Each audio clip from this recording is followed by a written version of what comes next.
Olá, está começando mais um Nexo Urbano Podcast, um programa que fala sobre ambiente de negócios, direito, política e vai discutir hoje um tema muito especial que atinge aí todos os habitantes aí das cidades, que é a inovação.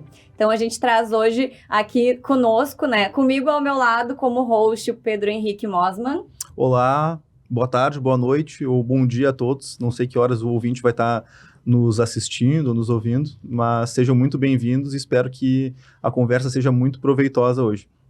E também, aqui conosco no estúdio, para participar desse bate-papo, desse diálogo, o nosso secretário de Inovação de Porto Alegre, Luiz Carlos Pinto. Vou falar um pouquinho aqui do teu currículo, antes de te passar a palavra, que foi diretor da Escola de Engenharia da URGS, qualquer coisa me corrige, coordenador do Pacto Alegre e presidiu também o Conselho de Administração da Procempa. Isso Tudo aí. Correto? O cara fica velho, começa a ter muitas posições. Além de muitas outras coisas, Eu só destaquei aqui os assuntos, assim, pra gente poder falar. Acho que o Pacto e a Secretaria de Inovação hoje fazem muito parte ali, A minha trajetória na URGS como diretor também. Então, Manu, Pedro, um prazer enorme estar aqui. Parabéns, pelo Nexo Urbano. Eu acho que discutir as questões que estão impactando as cidades e o futuro das cidades é muito bacana e tem um programa específico para a gente falar dessa inovação que está tão transformando, fazendo Porto Alegre referência como um destino de inovação. É um prazer enorme estar com vocês aqui. Prazer é nosso. E até pegando esse gancho, assim, Porto Alegre, A gente, obviamente, foca bastante aqui no local. A ideia é a gente trazer também assuntos que inspirem a todos, nessa ideia de parceria público-privado, que a gente consiga também atingir outras cidades, mas claro que Porto Alegre, vai ser sempre nossa raiz, para a gente começar o assunto. E também conosco o Beto Lopes, O Beto, ele é sócio e head de inovação da Beta House, cofundador do Legal Hackers Porto Alegre, embaixador da AB2L, que é a Associação Brasileira de Law Techs e Legal Techs, e especialista em inovação exponencial pela Singularity University. Falei tudo certo também? Tudo certo, tudo certo. Prazer, bem-vindo ao programa. Que bom te ter aqui, que bom que conseguiu dar certo e para falar de inovação, Maravilha, eu que agradeço o convite, Manu, Pedro, secretário Luiz, uma alegria estar aqui compondo essa mesa junto com vocês. E vamos falar sobre essa temática, Eu já faz um tempo que eu costumo dizer, a inovação não é mais tendência, e sim cada vez mais uma pendência nos negócios. E eu acho que é um pouquinho sobre isso. E que coisa boa a gente ter oportunidades e momentos como esse para falar abertamente sobre uma temática tão cara, tão importante, que está cada vez mais dentro aí das principais agendas corporativas, porque não tem como ser diferente, Diante do contexto de mundo que a gente vive hoje, inevitavelmente, inexoravelmente, a gente precisa necessariamente olhar para isso e praticar, trazer para dentro da rotina efetiva, no dia a dia, de maneira estruturada, a inovação para todo e qualquer tipo de negócio. E eu já vou pegar daí, então, a primeira pergunta, Pedro, para nós, também para os nossos convidados, para a gente poder alinhar todo mundo, quem está nos escutando, o que é inovação para vocês? Vou começar pelo secretário. Olha, Manu, é muito boa essa pergunta, porque às vezes a gente sempre pensa em inovação, a gente pensa em algo que é tecnologicamente avançado, ou como diria, meu querido colega, nosso embaixador de inovação aqui da cidade, supervisor ali do Tecnopuc, Jorge Aldi, a alma viva aí da inovação na cidade, que parece que inovação tem que ter luzinha piscando, E não é isso, Ou seja, inovar é a capacidade que a gente tem de pegar as nossas ideias mais criativas, aquelas invenções que a gente faz e colocar o suor necessário para que aquelas ideias se tornem realidade, que elas impactem de fato a vida das pessoas.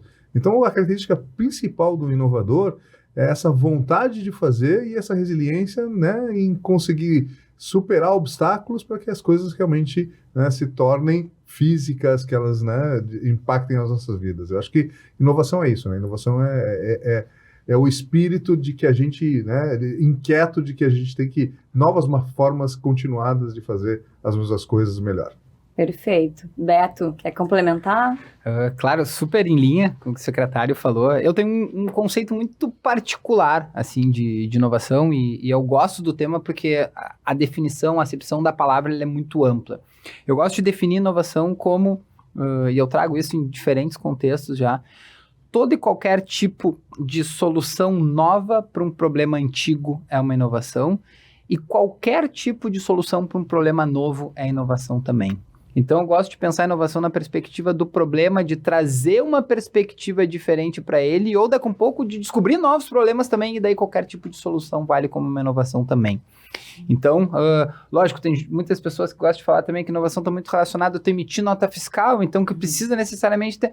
Eu acho que sim, mas muitas vezes não precisa necessariamente emitir nota fiscal, ou pode simplesmente estar otimizando alguma coisa que, lógico, traga algum tipo de resultado financeiro, numa perspectiva ou em outra, mas eu gosto dessa perspectiva, de ser algum tipo de solução para uma nova solução para um problema antigo ou qualquer tipo de solução para um problema novo. Então, isso que a gente pode fazer inovação nas nossas vidas, nas nossas organizações, deve, né? E é necessário. A nota fiscal não é fundamental, mas a ação é, né? Eu acho que a parte mais importante da inovação é justamente o final dela, né? Sim. Tem que agir. Pedro. Não, eu vou especificar um pouco mais a pergunta e trazer para o contexto de ambos os entrevistados aqui. Perguntar para o secretário, então, aonde que a inovação ela se faz importante quando a gente fala de uma cidade? Quando a gente pensa numa cidade inovadora, quais são os principais aspectos que são impactados? Quer dizer, a gente está falando sobre, daqui a pouco, os totens de segurança pública, a gente está falando sobre aplicativos que unificam transporte, são exemplos assim que me ocorrem, mas no campo prático, assim, o que existe de exemplo vivo, assim, contemporâneo de inovação nas cidades? Legal, Pedro, vamos lá. Vamos só fazer uma referência a isso, né? A inovação é quase que inerente à característica humana, né? Se a gente não fosse inovador já no DNA do ser humano, a gente não saía das cavernas para chegar às estrelas, né? A questão é que o ritmo de inovação nesses últimos anos foi tão forte, né? Por quê? Porque a gente começou a acumular conhecimento, a fazer mudanças tecnológicas num ritmo alucinante, né? Desde mais ou menos o final dos anos 90, que a questão da inovação, que antes ela tinha um tempo de adaptação, né? Ou seja, a gente criou a energia elétrica, foi uma inovação incrível. A criação da roda foi uma inovação incrível, mas ela teve um tempo até ela ser absorvida, né, pelas cadeias, pelas pessoas, para mudar a vida das cidades, né, em muitos casos. Agora não, né? A inovação ela acaba acontecendo tão rápido que você precisa estar quase que em estado de alerta permanente para poder entender o que está acontecendo. E desde que a gente entrou nessa era da inovação, né, a gente tem várias eras da inovação, mas essa das tecnologias digitais, a gente percebeu que a gente tem ferramentas que vão mudar todos os processos de trabalho, de relacionamento, de funcionamento das nossas organizações. E nada escapa disso. A educação não escapa disso, o agro não escapa disso e as cidades não escapam disso. Então, a inovação hoje ela é fundamental. Por quê? Porque a gente precisa de uma cidade que consiga responder a essa, inclusive, expectativa das pessoas de que as coisas têm que mudar e tem que mudar muito rapidamente, que a gente tem que incorporar as tecnologias e que isso tem que tornar nossas vidas mais fáceis.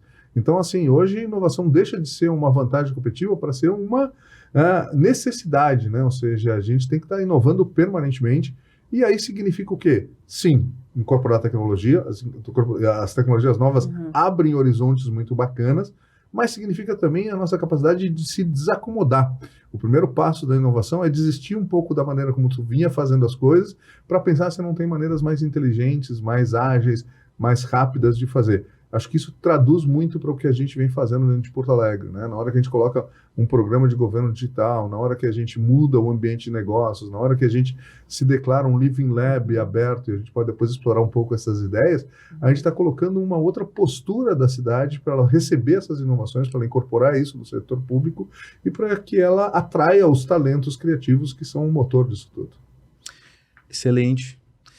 Então eu vou repetir basicamente a pergunta para o Roberto, mas trazendo um pouco para o nosso campo, né? O Roberto também é advogado, a Manuela que está aqui do meu lado é advogada, eu sou advogado, então a gente tem uma conexão com a área jurídica bem forte. Eu sou engenheiro.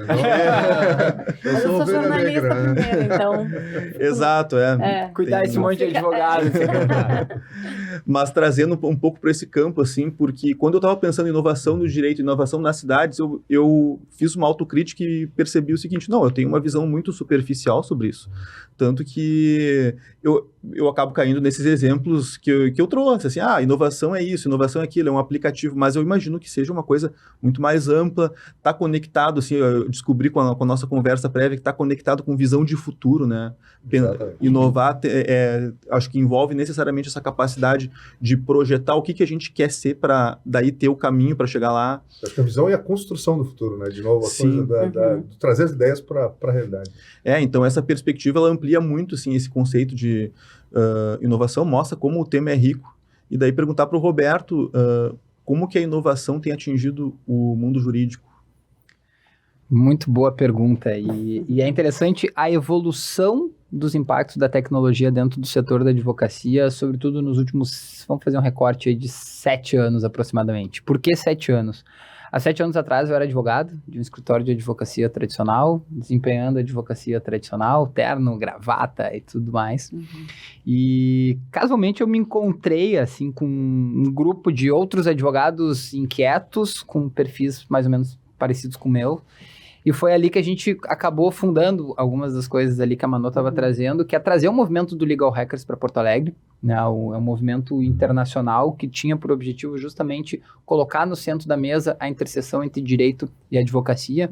E a rebote disso veio também a embaixada da B2L, né? A Associação Brasileira de Law-Techs e Legal Techs, para cá. E foi um movimento muito legal. Isso aí começou no final de 2017, então já se passaram-se já se passou muito tempo aí, alguns anos desde o ritmo então. de inovação, isso aí era. Mas assim, a secretária naquela época pensa num mato alto, porque assim, cara, ninguém falava sobre tecnologia no mundo jurídico. Cara, era aquele mundo ainda muito tradicional. Eu lembro que em 2019, eu estava contando pro Pedro, eu fui num evento da Startse, e aí era sobre só evento jurídico. E lá que eu vi, assim, era uma feirinha, tinha, além dos palestrantes, tinha uma feira, tudo era law, tudo era não sei o quê, daí tudo law.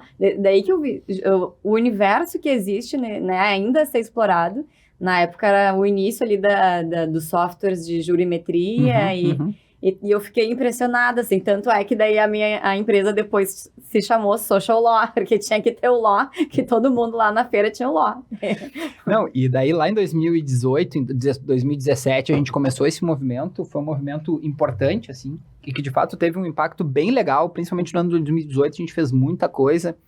Nessa época eu tive a oportunidade de ir com uma galera que eram até os fundadores da B2L, para o Vale do Silício, numa imersão focada em Law-Techs e Legal Techs, então a gente foi mais impactado lá. E o que a gente está vendo hoje, tá fazendo um recorte de lá para cá, realmente muita coisa mudou.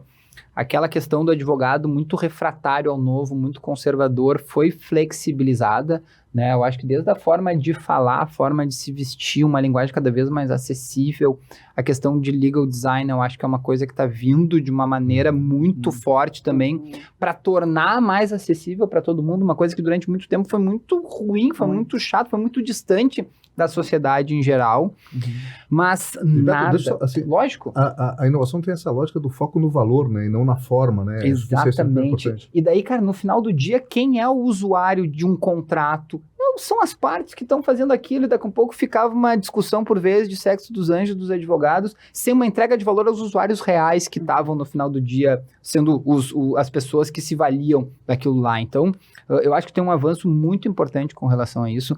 Eu vejo, fazendo esse recorte de 2017 para hoje, assim, sobretudo dentro da Beta House, num contexto diferente, mas com uma interação muito grande com o escritório de advocacia e departamentos jurídicos, uma guarda muito mais baixa e uma abertura muito maior para movimentos de inovação. E eu só não posso deixar de falar, já que a pergunta é essa, sobre a questão da inteligência artificial hoje dentro desse contexto. Perfeito. Né? Eu acho que o secretário falou de uma maneira brilhante que durante muito tempo era relativamente seguro. Vou falar a mesma coisa de uma maneira diferente. A gente aguardar as novas tecnologias e ficar passivos em relação a isso. Deixa os early adopters sair na frente, deixa aquelas pessoas experimentar, deixa aquela galera lá entender um pouco melhor isso e eu entro depois. Hoje em dia, em relação à inteligência depois de uma geração, artificial, às vezes, entendeu? Não eram os pais, eram os filhos que iam trazer a inovação.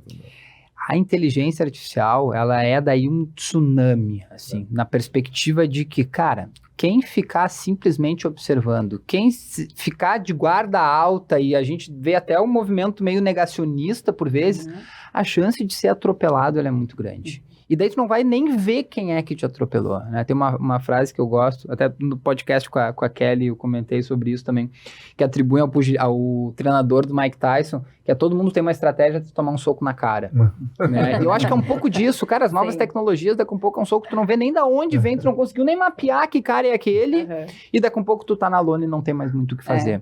Deixa eu pegar só esse gancho, assim, porque assim, ó, isso é legal, porque ele tem coisas que a gente fala muito para as startups, né, mas que a gente tem que trazer para as nossas organizações, né? Essa lógica do foca no valor, né? Ou seja, assim, o que tu está entregando de valor, né? Não tanto na forma, mas no valor efetivo. Vai para o teu mínimo produto viável. Por quê? Porque as coisas mudam tão rapidamente. Sim. Isso teve muito impacto, por exemplo, no mercado de software, né? A gente ficava, às vezes, uns 6 meses, 1 ano, fazendo o desenho dos requisitos, o planejamento. Só que quando passou 1 ano hoje em dia, as condições de controle mudaram tanto que não faz mais sentido, entendeu? Então, assim, essa lógica da agilidade, do fazer rápido, do botar para rodar e tendo uma melhoria incremental em relação a isso, tem muito a ver com esse momento de inovação que a gente está fazendo, e isso impacta até o dress code, né? Ou seja, não importa mais, importa o que tu está trazendo para a mesa e como é que isso vai ser entregue para as pessoas. Né? Muito legal. Até vou pegar esse gancho, assim, falando de Porto Alegre, o senhor participa também do Pacto Alegre, né? Queria que tu falasse um pouco sobre isso e como é que ele vem, né, o grupo, enfim, né, as ideias vem somando para a cidade, assim, quais as diferenças, assim, que já existem tanto nas discussões quanto no âmbito prático mesmo. O Pacto Alegre é um movimento de quadro para a hélice, né? Ou seja, que ele se propõe articular os atores, né, de todos os segmentos empresariais, de governo, da academia, da sociedade como um todo, das várias organizações sociais que a gente tem, em prol de pensar e fazer a cidade de uma forma mais ágil, menos burocrática. Ele se inspira, né, em conceitos que vieram nessa onda de inovação, mas ele encontra aqui em Porto Alegre realmente, e é bacana porque quando estava sendo falado aqui de 2017, né, é importante que ali foi mais ou menos um momento de virada de Porto Alegre. Né? Em 2017, se vocês se lembram, a gente tinha uma cidade que estava um pouco em si mesmada consigo mesmo, com uma crise de segurança, a gente...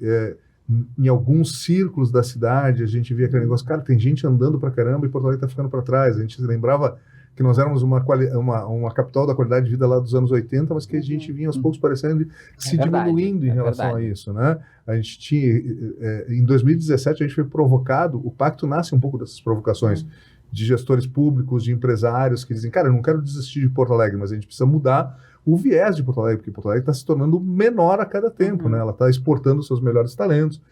Rodou uma mensagem de e-mail naquela época, lá em 2017, que dizia assim, a única saída de Porto Alegre é o aeroporto. Né? Por quê? Porque a gente diziam que a gente era burocrático, diziam que a gente não tinha um ambiente legal para desenvolver novos negócios, que a gente era conservador, que a gente era grenalista. Teve todos os diagnósticos, né? E foi justamente bater um pouco nesse fundo de poço lá de 2017 que faz com que, a gente seja provocado, né, para criar o pacto. Então a gente, né, o novo prefeito da cidade na época, vários empresários importantes diziam, cara, proponham alguma coisa diferente para a cidade. Vocês falam tanto de inovação, como é que a inovação pode ajudar Porto Alegre? E a gente teve que sair um pouco, né, das aulas e dos livros e sentar num grupo lá, né, na Unicinos, que é o berço do pacto, para dizer o que a gente pode propor de diferente, o que pode fazer a diferença na vida da cidade.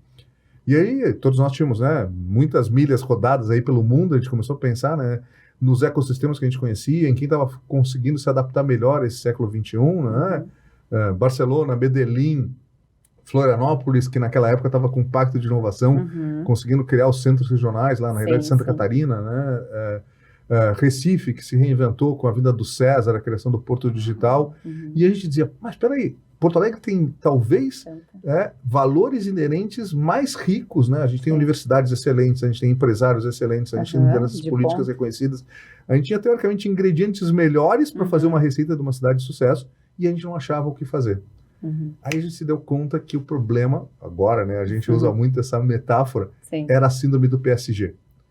Não adianta ter craques se tu não tem sistema de jogo. Não adianta pegar o Neymar, não adianta trazer o Messi se a gente não organiza isso. Porque o que acontece se eu tiver o Messi e o Neymar e cada um deles pensando em se mostrar ao máximo, ou até acreditar que ele pode resolver o jogo sozinho, entendeu? Eles acabam disputando espaço, eles acabam não se coordenando e isso faz dispersão de energia, isso faz com que um atrapalhe às vezes o movimento do outro.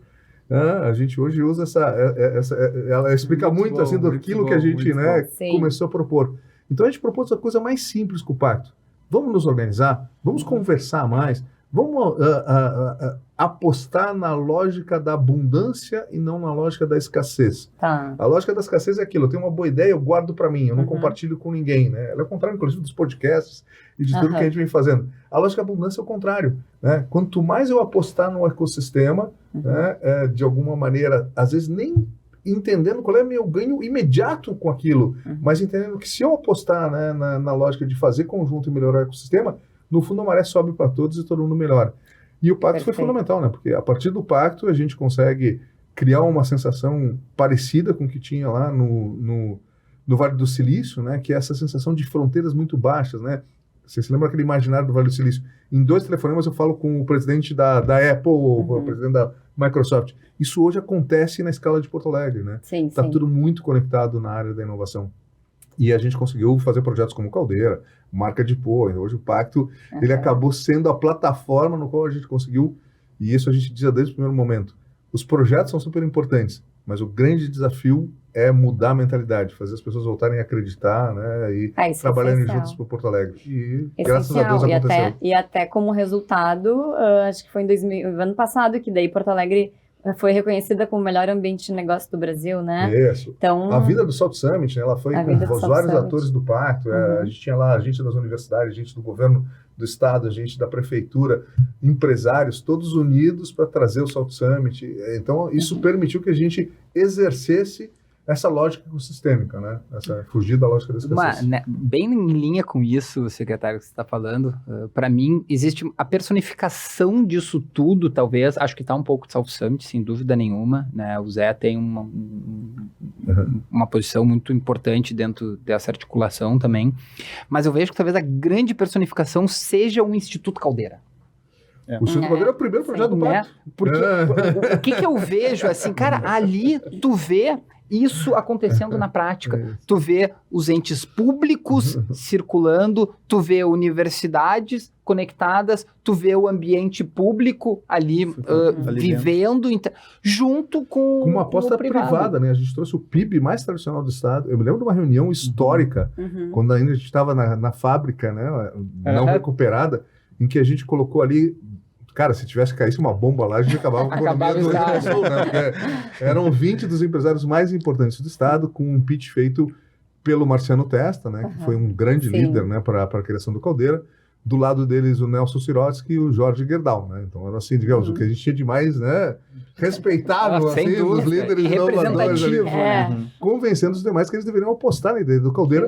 E a gente via, eu juro que eu estava lá nos fundos, assim, né? E eu dizia, cara, será que eles vão comprar essa lógica de que isso vai se tornar um Caldeira, cara? Nesse canto da cidade. Ou seja, um pavilhão assim, lá na Zona Norte. Da cidade está dependendo um pouquinho da gente conseguir ser convincente nessa fala, entendeu? E, cara, passou fantástico. todos os sonhos que a gente tinha. Não, e é muito bacana, porque eu me recordo, de alguma forma a gente participou, acompanhou bem de perto esse movimento também, e fomos dos early adopters, digamos assim, de ir com frequência, regularmente, lá dentro do Caldeira.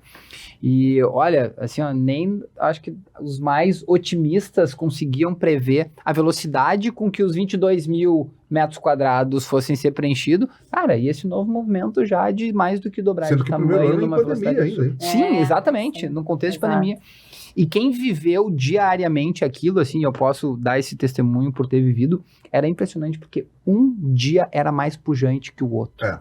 Cara, o amanhã tu sabia que ia ter mais gente do que o ontem, e a semana que vem ia ser absurdamente maior do que a semana anterior, e aquilo foi tomando uma proporção, assim, que eu acho que, por isso que eu falo de personificação, porque aquilo ali trouxe um puto orgulho, assim, desculpa, eu não sei se a gente pode falar, mas assim, um super orgulho, né, para nós como gaúchos, pô, indo para uma região que está sendo revitalizada, uma região que tem um super potencial Uma também da aposta, gente né, conseguir transformar num lugar meio escondido lá, e que daqui a pouco, hoje em dia, todo mundo sabe o que é, todo mundo quer estar conectado, todo mundo quer de alguma nacional, forma. né? A gente já teve aqui delegações de Campinas, de sim. Curitiba, entendendo o Legal. Caldeira, Vamos ele tem pra lá, tanto impacto. todo mundo. E eu Ele vejo hoje- A ele fábrica de unicórnios está chegando aqui pro Salt Summit e vai ter reuniões ali com o Caldeira. como ali. um benchmark assim importante pela questão principalmente da horizontalidade. Ah. Eu acho que a questão Sim. da horizontalidade do Caldeira é um diferencial competitivo que, olha, não sei no mundo onde é que a gente tem um lugar tão grande em área, porque normalmente esses ambientes eles são verticais. E tu não troca, tu não conversa com todo mundo, tu não vê todo mundo. O Caldeira tem essa questão meio democrática que todo mundo de alguma forma Não, se e vê a o tempo visibilidade, inteiro. né? Todo o conceito de serem paredes de vidro muito simples, que estimulam muito a troca. conexão, a troca, né? Eu acho que eu vou pro Caldeira lá, eu faço 8 reuniões, Sim. só passando, acenando para alguém, o cara sai, a gente já combina alguma É coisa. muito bom. É um ambiente incrível, né? Fora as palestras e encontros que eles proporcionam, né? Ali dentro, onde É daí muito realmente rico. todo mundo se Mas, Manuela, eu encontra. tenho aqui que fazer um registro que é histórico, né? A inovação tem raízes muito profundas, né? Se a gente olhar assim, né, todo o papel que o Tecnopuc, que o Tecnocinos, né, que a URGS com o Zenit, na verdade o Caldeira o Caldeira e o Salt Summit chegam para poder simbolizar essa virada, e eles são realmente assim incríveis, né? O Caldeira, se tivesse em qualquer lugar do mundo, né, ou seja, ele daria orgulho para aquela cidade, né? Ele é de nível global, mas a gente tem um ecossistema muito poderoso e é isso que permite que o Caldeira exista, né? Ou seja, acho que essa lógica do ecossistema é importante, né? Cada espécie tem que estar se relacionando para que o ecossistema seja vibrante. Não adianta um único cara. Se a gente tivesse só o Caldeira, não tivesse os pequenos hubs de inovação, o Now, a Fábrica do Futuro, né, o FEComércio, o Lab FEComércio, a Conectar Hub, a chegada da Fevale aqui, a potência do Caldeira está muito associada à todos. vitalidade do ecossistema como um todo, né? E a Perfeito. potência de Ela outros articulou lugares e como o potencializou, Tecnopuc, né? Eu acho isso tudo, assim. Bom, a gente está num papo bem local aqui de Porto Alegre, mas Vocês querem falar para o Brasil? Não. Não é que a gente quer, eu acho que a gente precisa, porque hoje, dia 6 de março de 24, eu acho que a gente está vivendo um choque, tá? Que simboliza muito um conflito entre burocracia e inovação. Acho que você já consegue imaginar do que eu estou falando, né? Uber. E eu vejo o Uber, eu sou um usuário do Uber. O Uber, ele chega em 2016 aqui no Brasil, ele revoluciona o transporte nas cidades, né? Então, assim, a gente está falando sobre o impacto do ambiente urbano. Acho que esse tema, ele vem muito a calhar, porque como é que eu enxergo o Uber? Expondo uma visão bem particular. Eu acho que ele entregou uma solução que o poder público não foi capaz de entregar. Entendeu? Ele supriu ali uma demanda que existia, tanto de emprego, né, tanto de pessoa, como alternativa de renda para muitas pessoas que não conseguiam inserção no mercado de trabalho, quanto alternativa de transporte para os usuários. Eu acho que a plataforma, com todos os vícios que a gente sabe que existem, eu acho que precisa algum nível de regulação mesmo, porque existem vícios que são conhecidos, mas foi uma grande inovação e acho que o saldo foi muito positivo. Agora, 8 anos depois da chegada dessa plataforma, da revolução que ela criou, a gente está tendo um embate entre burocracia e inovação. E, assim, confessando uma visão de mundo mais liberal, eu acho que a burocracia, ela normalmente ela atua como uma antagonista da inovação. Então, a gente traz aqui exemplos que eu acho que são exceções nesse contexto todo, mas eu queria saber de vocês como que vocês enxergam o papel do poder público, especificamente do Brasil, considerando que o Brasil é um país acostumado a perder o trem da história. Como que vocês enxergam o papel da burocracia brasileira, dos nossos agentes políticos, da nossa classe política, dos nossos tomadores de decisão em relação à inovação? Quer tocar? Por favor, começa com o secretário. Sem problema. Eu acho muito legal. Eu não colocaria tanto burocracia nesse sentido, né? Acho que burocracia a gente está aprendendo, né? Acho que a inovação ela força essa agilização e a gente está conseguindo se livrar. Só que a burocracia ela é uma amarra pesada, né?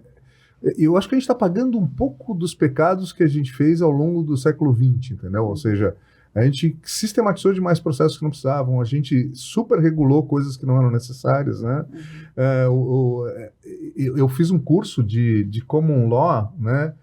Enquanto eu estava fazendo o meu doutorado na Inglaterra, E daqui a pouco me clicou alguma coisa. Cara, a Common Law é muito mais razoável. Por quê? Porque ela regula os conflitos onde eles estão.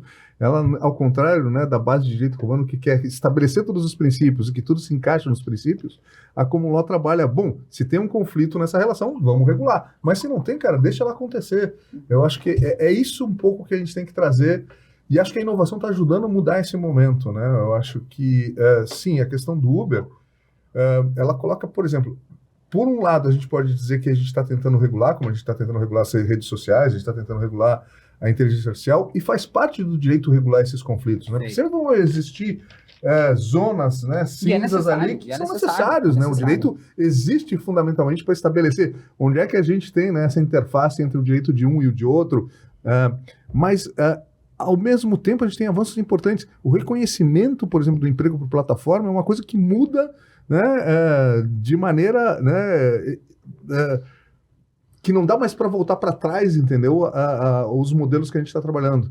O modelo, né, de contratação que essa semana a gente assinou o primeiro contrato, né, de uma licitação especial, o modelo CPSI, que é trazida pelo Marco Legal das Startups, para o DMLU, né, que muda completamente todo o jogo do que a gente pensava que era uma licitação. Por quê? Porque a gente forçava o poder público, por exemplo, a estabelecer um termo de referência detalhado para comprar algo que ele não conhece. Se eu pedisse para cada um de vocês assim, me descreva um termo de referência agora para comprar um satélite. Cara, não tem como, vocês não conhecem um satélite suficiente para poder escrever um termo, e aí cada vírgula daquele termo podia ser, né, uma cláusula para mim poder invalidar uma licitação, qualquer coisa disso.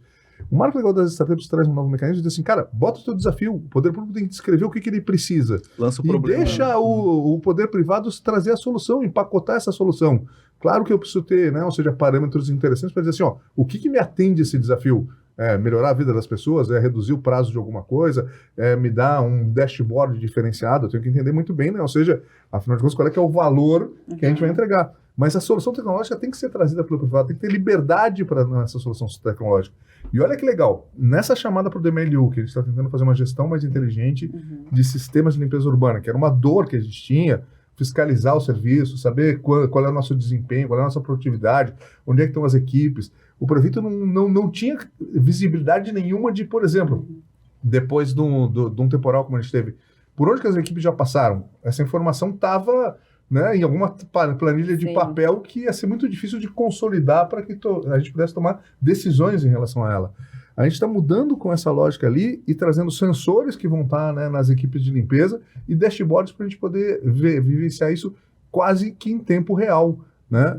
Isso muda completamente a maneira como a gente pode fazer gestão. A gente começa a trazer aquela questão da gestão baseada em dados. Entraram 15 empresas de 5 estados do país para competir por essa chamada que a gente fez, né, com soluções diferenciadas, umas baseadas em, né, sensores IoT, outras baseadas no uso do telefone celular. Elas se reorganizaram durante o processo, né, e formaram 2 consórcios que são os quais a gente acabou assinando. Ou seja, olha que liberdade que se teve, né, de ir modulando a solução orientado pelo valor, não orientado pelo TR, né, de algo que tu não conhece. Né? Eu acho que o direito tem tudo para ser libertador, entendeu? Só que a gente precisa de cabeças boas aí dentro do direito para isso. E isso tem muito também de modelo mental do advogado. O modelo mental do advogado, até muito pouco tempo atrás, ele era um modelo mental orientado ao não. Exato. Era muito mais fácil dizer não. Não à toa, eram famosos por ser tranca-rua de negócio e estruturação de coisas novas. Então, durante muito tempo, ele se prendia ou se fixava na letra fria da lei, no que estava lá, e assim, olha, se não está permitido, não tem nenhuma autorização aqui, então nós não podemos fazer. Eu fico me questionando, né, o primeiro cara, quando o fundador do Uber chegou lá, em algum momento ele deve ter se consultado com um advogado, né, por mais rebelde, com causa ou inquieto que ele fosse, cara, em algum momento você não está na frente de um advogado. Cara, qual é o risco que eu estou correndo? Provavelmente não foi o primeiro advogado que chegou e abraçou aquela causa junto com ele. Talvez não tenha sido o quinto, eu não sei. Essa história especificamente eu não conheço. Mas a realidade é que durante muito tempo a gente se abraçava muito no não. Porque tinha que pegar uma beta house pela frente para ter um parceiro nisso. Não, mas assim, pensando especificamente com relação a isso, era muito mais fácil porque tu estava seguro naquilo. Hoje em dia, cara, e eu lembro até de posts lá ainda de 2016, 2017, falar isso, cara, o quanto o advogado precisa buscar um sim. O valor como, pro né? teu cliente é o como, não é sobre simplesmente, cara, não autoriza, tu não pode. Não. Cara, daqui a pouco tem coisas novas, sobretudo no contexto de mundo que a gente vive hoje, em que a velocidade das coisas, das mudanças vão acontecendo cada vez mais, a velocidade é cada vez mais rápida e o nível de profundidade é cada vez maior, a gente precisa necessariamente se adaptar a isso. E o se adaptar a isso é, cara, buscar as respostas para eventuais dúvidas que hoje em dia não tem uma resposta específica. E a inovação vai precisar dessa flexibilidade mental dos advogados, né? Porque os modelos não vão ser feitos em caixinhas, eles vão ter que ser criados para cada situação nova. Mas o que é mais bacana dentro desse contexto é que a gente vê esse movimento acontecendo real hoje. Há 6 anos atrás, na época do Mato Alto que eu falava, era muito raro tu encontrar um advogado com um modelo mental preparado para buscar o sim. Hoje em dia a gente já vê, não sei se o fato de tirar a gravata flexibilizou, talvez de alguma forma quase caricaturada tenha ajudado sim, mas no final do dia a gente vê hoje muitos escritórios de advocacia com viés orientado a fazer alguma coisa diferente, a permitir que ideias que até pouco tempo atrás prontamente seriam rechaçadas, opa, parei, cara, vamos ver de que forma a gente consegue dar vida a isso. Isso aqui parece ser legal, isso aqui parece ter uma entrega de valor importante. Muito mais do que buscar as entranhas da lei para bloquear isso. Cara, como é que a gente constrói o caminho?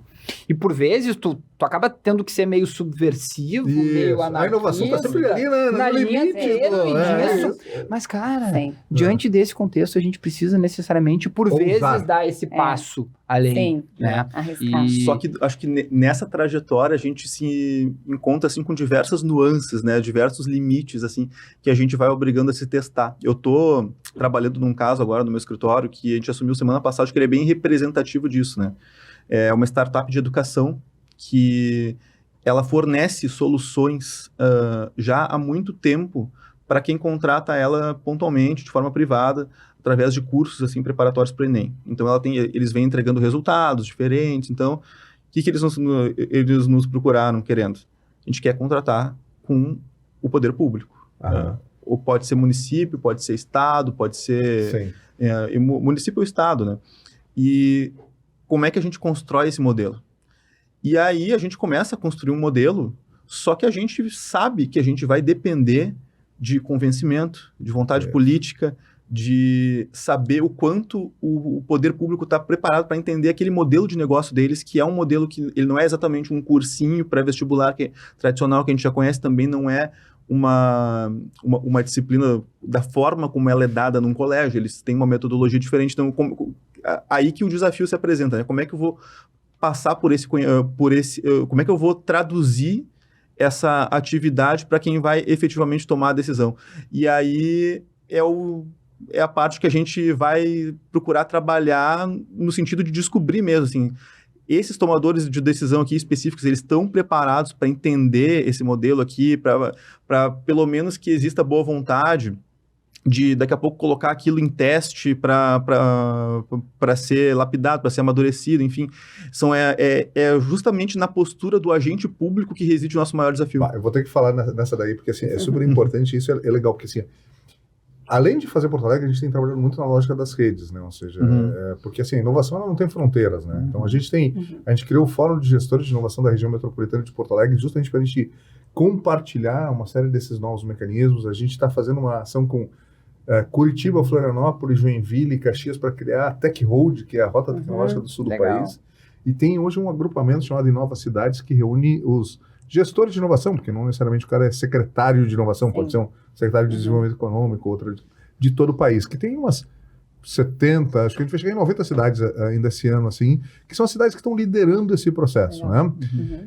E em muitas dessas cidades, mesmo nesse subconjunto de cidades, que são as mais avançadas, né, que estão no Inova Cidade, é recorrente o pessoal dizer, não, mas meus procuradores não deixam, é uma briga, né? Ou seja, que é essa questão do direito como obstáculo e não como facilitador, né?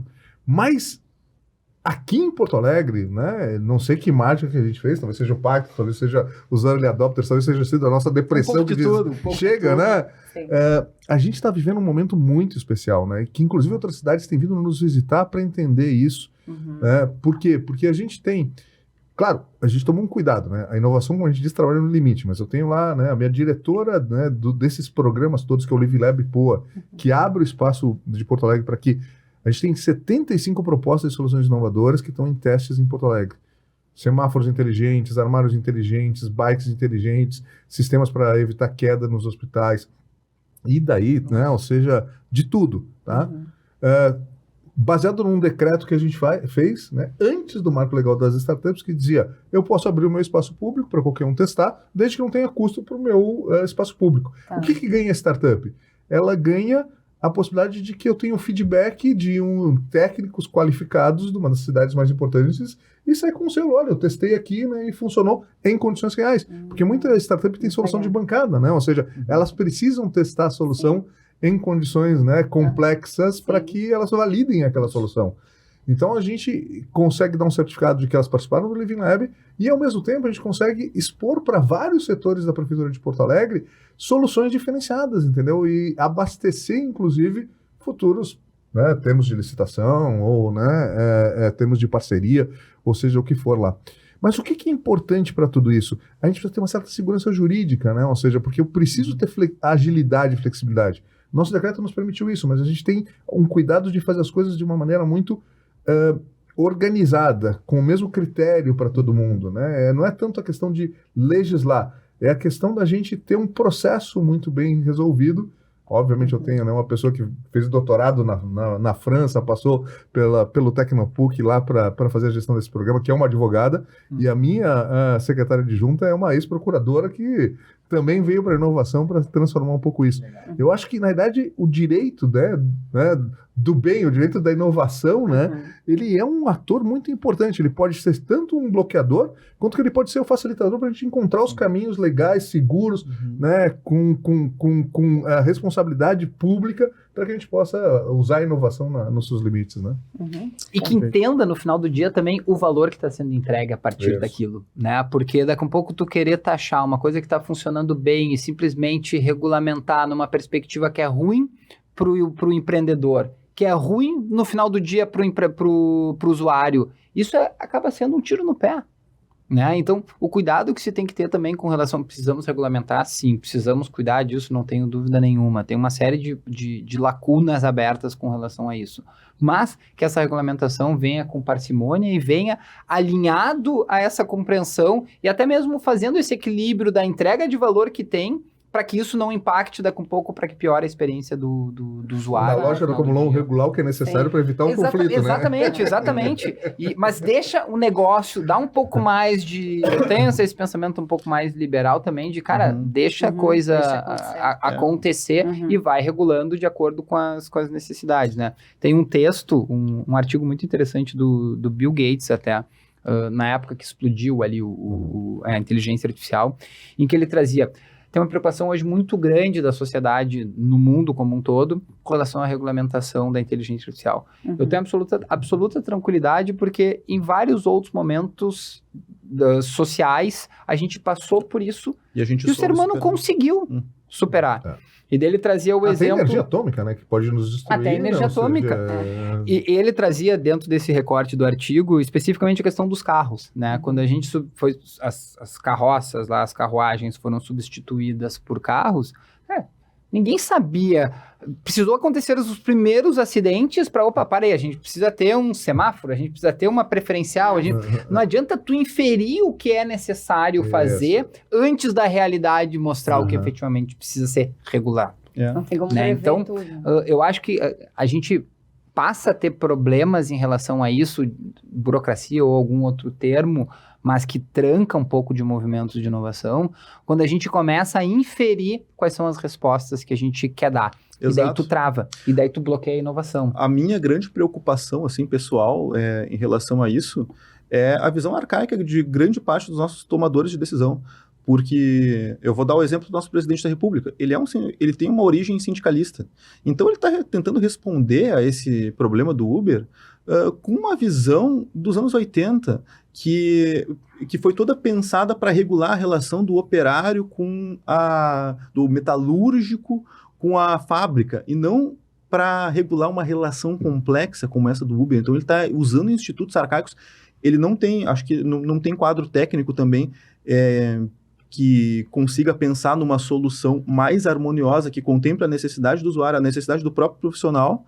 Então, ele vai lá e apresenta um projeto que tem o potencial de, na verdade, atrapalhar muito essa dinâmica que, com seus vícios, que deveriam ser corrigidos de forma mais pontual, mas com uma orientação para manter o que funciona, ele tende muito mais a acabar.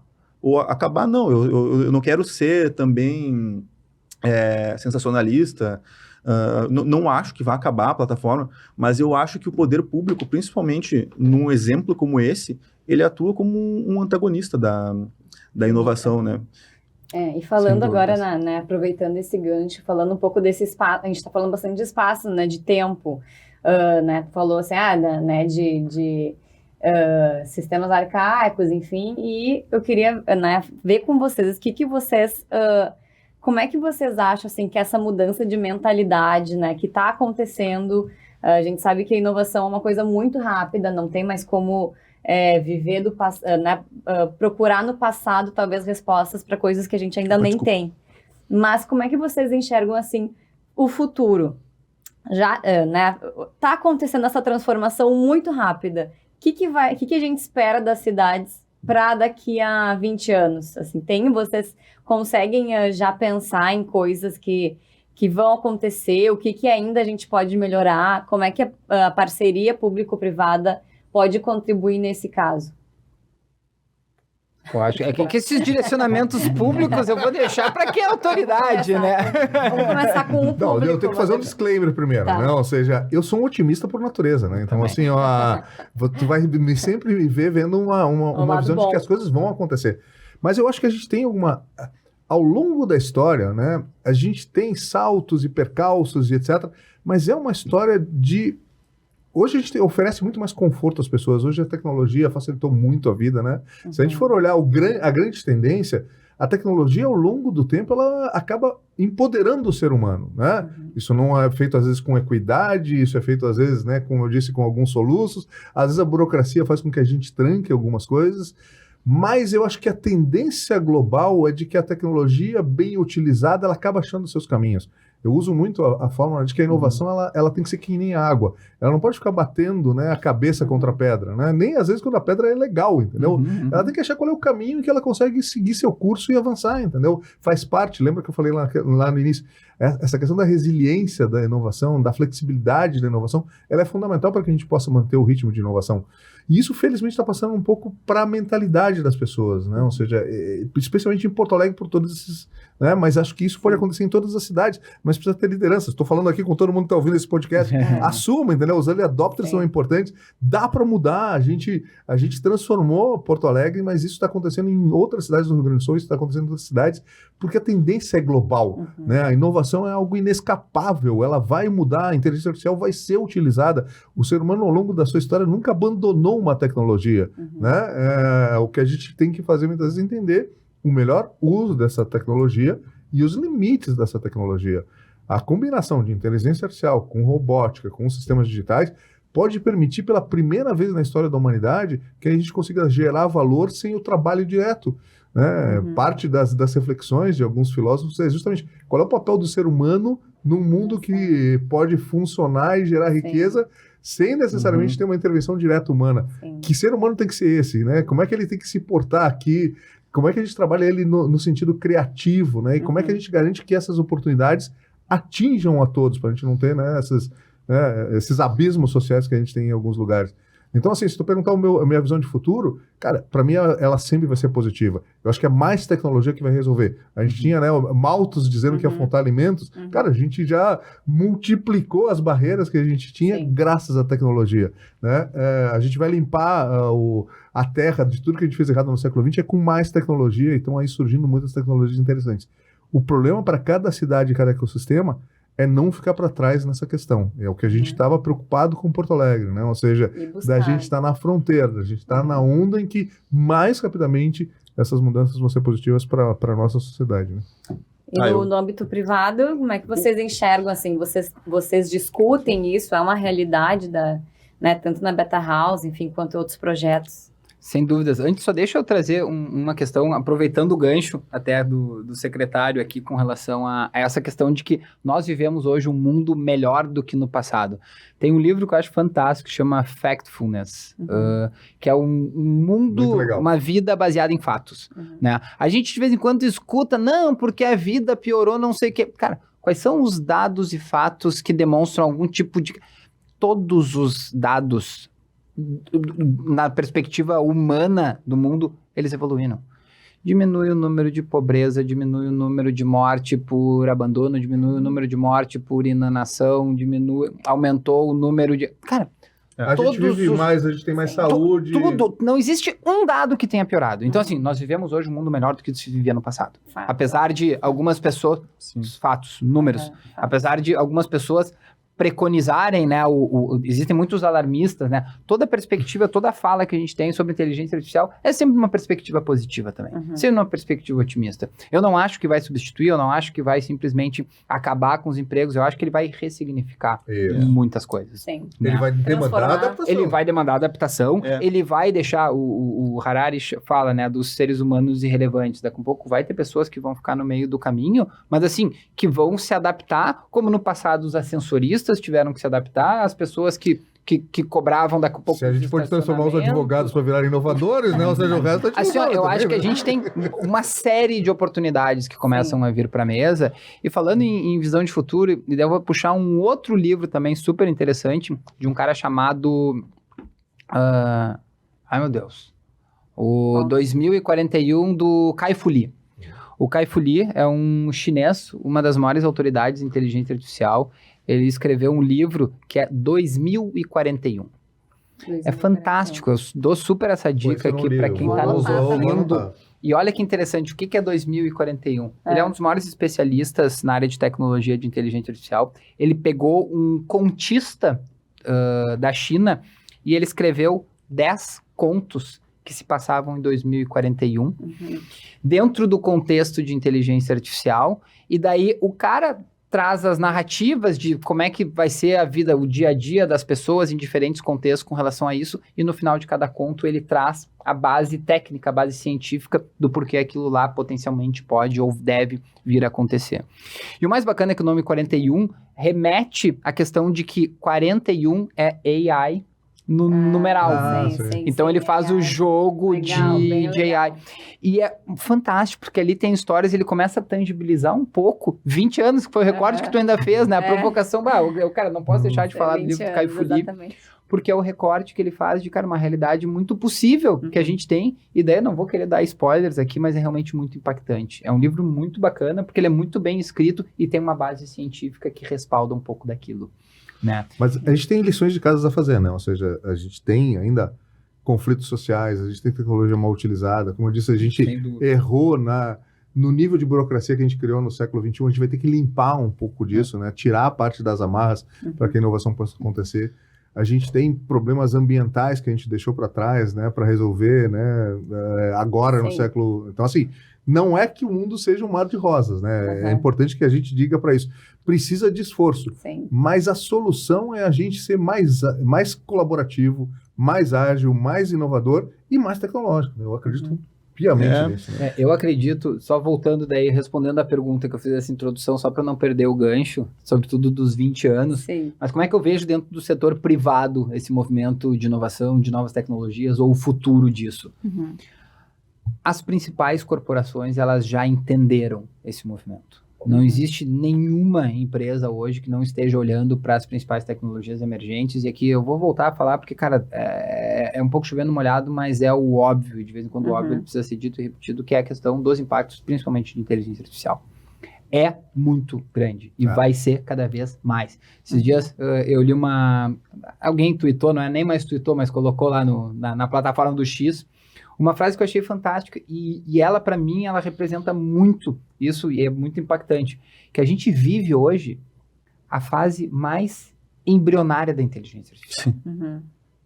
A gente tá... Cara, a inteligência artificial hoje é o recorte como mais se fosse a internet tosco. em 97. A internet de escada. É o recorte mais tosco da inteligência artificial. E quando a gente tem clareza disso, compreensão disso, internaliza isso, cara, isso é impactante. Uhum. Isso assusta, porque já né? tem uma entrega de valor muito importante.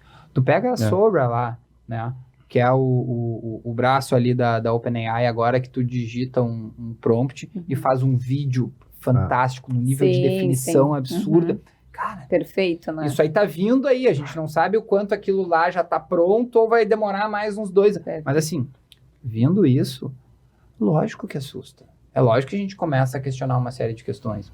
Mas é inexorável, não tem como a gente manter a guarda alta ou simplesmente achar que não vai chegar, que eu não vou ser impactado por isso. Ou que alguém vai segurar esse avanço. Não tem como. Eu compartilho dessa visão de que nada freia, nada para o avanço tecnológico, né? As tentativas que já foram feitas na história da humanidade de fazer isso, elas se tornaram risíveis pouco tempo tu pode depois. atrasar a tua comunidade, mas o global vai continuar avançando. Aquela clássica história lá o sindicato dos fabricantes de vela contra a lâmpada, né?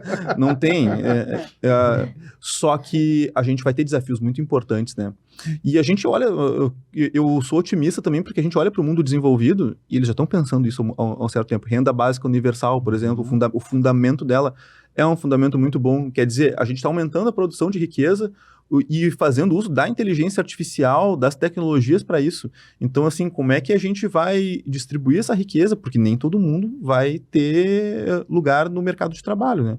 Mas daí a gente lembra também, tinham alguns autores de ficção científica, o meu pai cita muito eles, eu acho que Isaac Asimov, Asimov é um... mas pode ser que não seja ele exatamente que falou isso, mas eu acho que foi até... Em um dos livros ele previu uma sociedade em que somente as máquinas, os robôs, trabalhariam e a gente ficaria mais resguardado a funções tipicamente humanas, né? As artes, a nossa própria interação, a comunicação. E hoje a gente vê que não era tão ficção assim, né? Chegou... Deixa eu pegar esse gancho, né? E isso é importante para as instituições, né? Às vezes o que parece quase que impossível, né? Se tu olhasse as 3 leis da robótica, ou se tu visse os Jetsons naquele momento, com os carros e os robôs, cara, parecia uma coisa assim, né? É desenho animado, é imaginação, entendeu? Isso não vai chegar na vida real. Sim. E chegou muito mais rápido do que a gente poderia imaginar, entendeu? Na realidade, a gente estuda inteligência artificial mais ou menos há uns 50 anos, tá? Eu lá no meu mestrado, eu fiz já um sistema especialista que procurava tirar regras, né? Só que ele era ainda, né, muito mecânico, tinha que formatar essas regras e etc. Mas a gente começou, né? Vamos estudar a visão computacional, vamos estudar, né, como é que uma máquina pode ouvir. A gente tinha aquela sensação de que a gente queria criar, né, quase que um humano artificial mesmo, né? E aí, quando a coisa pega, e isso vai acontecer em muitas tecnologias, por isso que é importante para as empresas olharem o que parece quase que impossível hoje. Porque daqui a pouco tu tem um cotovelo tecnológico e tu entra no que a gente chama do ramo exponencial. É isso que a gente sente agora, né? Sim. Isso demorou 50 anos para evoluir, né, a inteligência. Mas na hora que ela entra no campo exponencial, os avanços hoje não dá para imaginar onde é que vai parar. Né? Ela vai revolucionar, assim como a internet revolucionou totalmente, né, a maneira como a gente se relaciona como seres humanos, a inteligência artificial vai revolucionar todos os campos. Né? Eu tenho certeza que a gente não consegue nem imaginar o que vai acontecer nos próximos 10 anos. E o impactante é que essas mudanças elas ocorrem a cada 10, a cada 5 anos, né? Então a gente vive uma era. Agora a cada 6 meses, né? Ou seja, o ciclo é cada vez. Todo dia. É muito rápido. Em 20 minutos. É assustador pensar que se tu congelar um cara no ano 0 e descongelar ele no ano 1400, pouca coisa mudou. Ele vai reconhecer o mundo.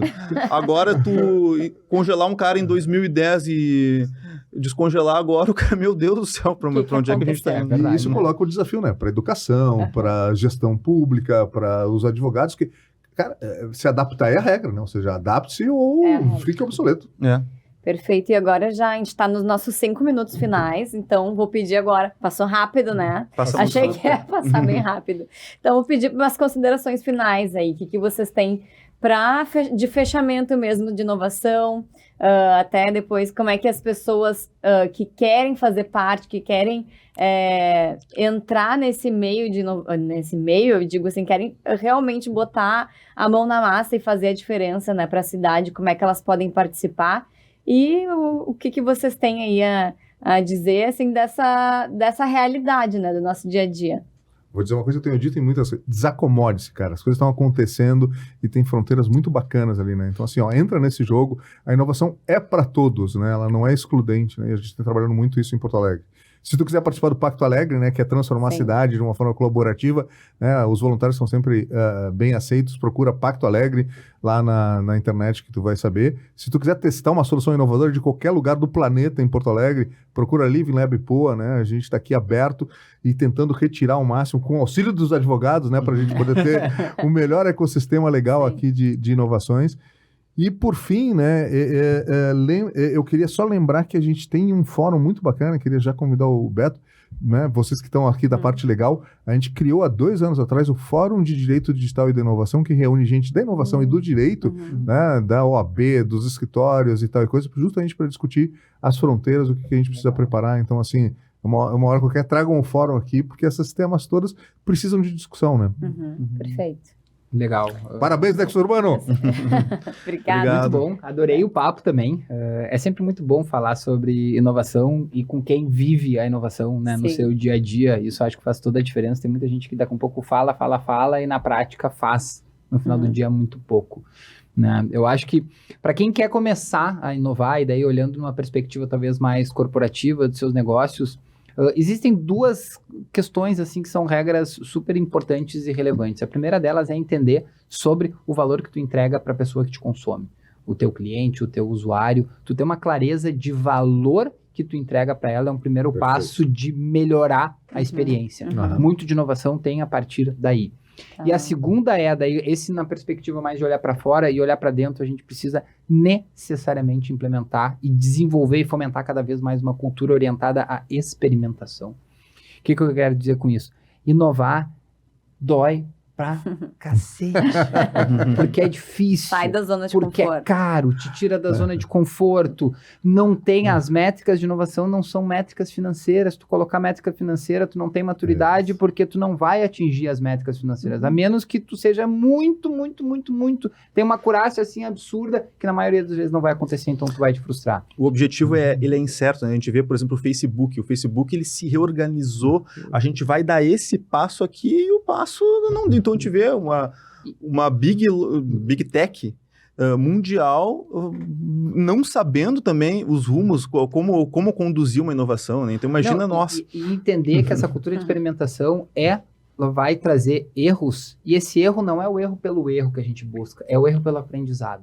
E daí a importância de ter aquilo que a gente chama de repositório de conhecimento. Né? Tu ressignificar muitos dos erros que tu teve. Ao longo do caminho tu teve uma série de erros, mas esses erros eles não podem ser esquecidos. A gente precisa guardar eles. E muitas vezes, ressignificando eles, a gente consegue trazer coisas novas, conceitos novos de inovação. Eles refinam a nossa atuação, né?